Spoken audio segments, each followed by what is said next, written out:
Number 2, to rightly intercede for humanity. Number 3, to show the Father what he had suffered for humanity. Number 4, to demonstrate the continuity of the pre and post Easter body. And number 5, to show on the last day to all humans an everlasting trophy of his victory. Dear brothers and sisters, now let us consider the second victory of Jesus Christ. He has defeated sin.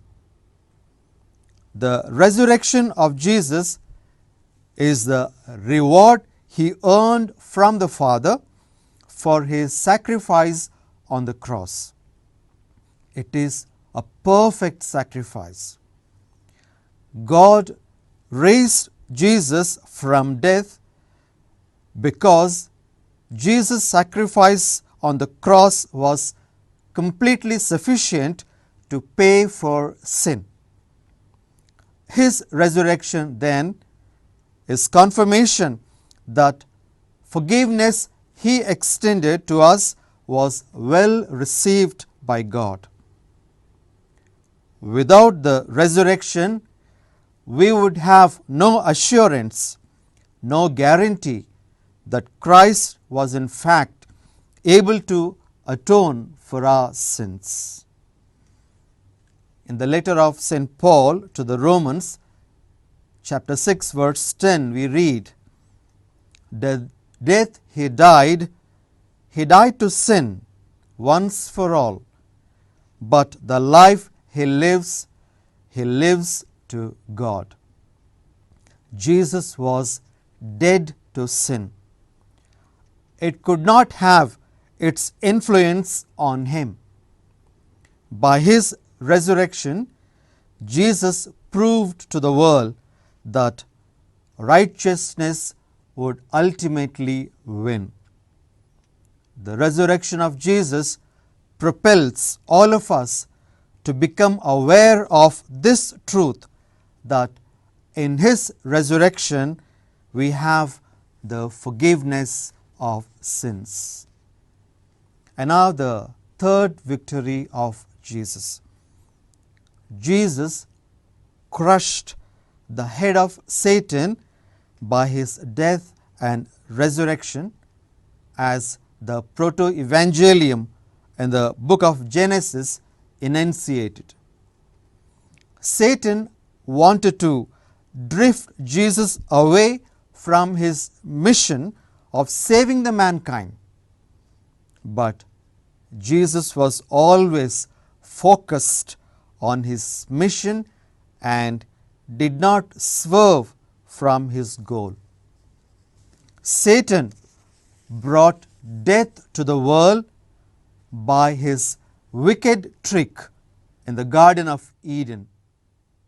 But Jesus, in the Garden of Gethsemane, reaffirmed that the Father's work would be fulfilled. Satan was utterly defeated by Jesus' cross and resurrection. Dear brothers and sisters, this is the triple victory we celebrate whenever we celebrate the feast of Easter. Now let us, dear brothers and sisters, consider the proofs of the resurrection of Jesus. The empty tomb of Jesus is the most telling proof of his resurrection. But let us also see whether there are other proofs of the resurrection of Jesus. First, the truth of the resurrection is seen in the actions of Jesus early followers, especially in their martyrdom. It is unlikely that the disciples would have gone to their deaths over the failed teachings of a crucified man. We know from the life stories of early Christians how the followers of Jesus underwent inhuman punishments, excruciating agony and cruel deaths. And all these things reveal that Jesus is truly risen. This is one of the most telling proofs of the resurrection of Jesus, dear brothers and sisters. Secondly, the truth of the resurrection of Jesus is known through our current relationship with Jesus through His church. For those who meet Jesus and who have met Him throughout history in prayer, the scriptures, the sacraments, and especially in the body and blood during the Holy Mass, Jesus is truly alive. Christianity does not merely venerate a dead leader. We adore, worship, and commune with a living Lord. Our relationship with Jesus right now is a telling proof of His resurrection. And finally, dear brothers and sisters, Christianity started out as the way of a few followers of Jesus with no education, no power, no armies, but just with the good news of Christ's resurrection. And now Christianity is all over the world and has had billions of adherents throughout history, and this is the clear proof of the resurrection of Jesus. The resurrection of Jesus is not a thing of the past. The resurrection of Jesus is at work within us even now, dear brothers and sisters. Now, as we celebrate the great feast of Easter, and as we are in this season of Easter, let us today try to learn one of the messages that the Lord is giving us. A small anecdote or a story from the life of Peter Forcellano of Vienna. Peter Forcellano had a vision. In his vision, he saw a magnificent cathedral, and he noticed the floor of the cathedral.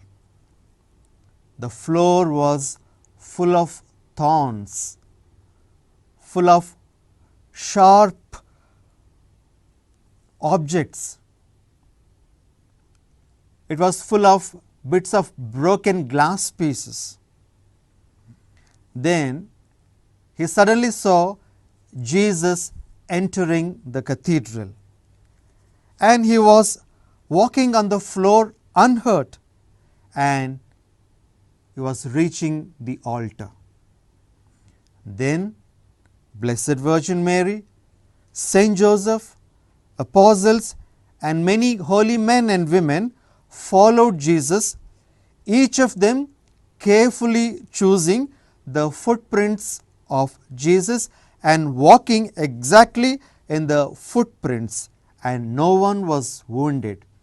and all of them were reaching the altar with Jesus.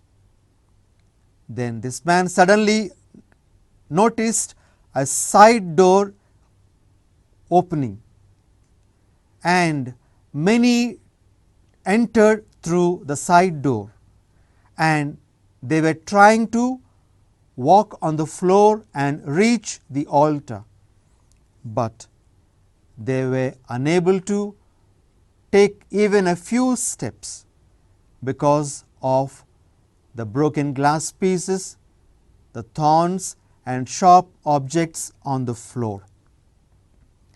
Then one of those who entered through the side door accidentally noticed the footprints of Jesus, and placing his foot on it, he felt no pain, and he joyfully cried out, "Walk in the footsteps of Christ, and you will reach him easily."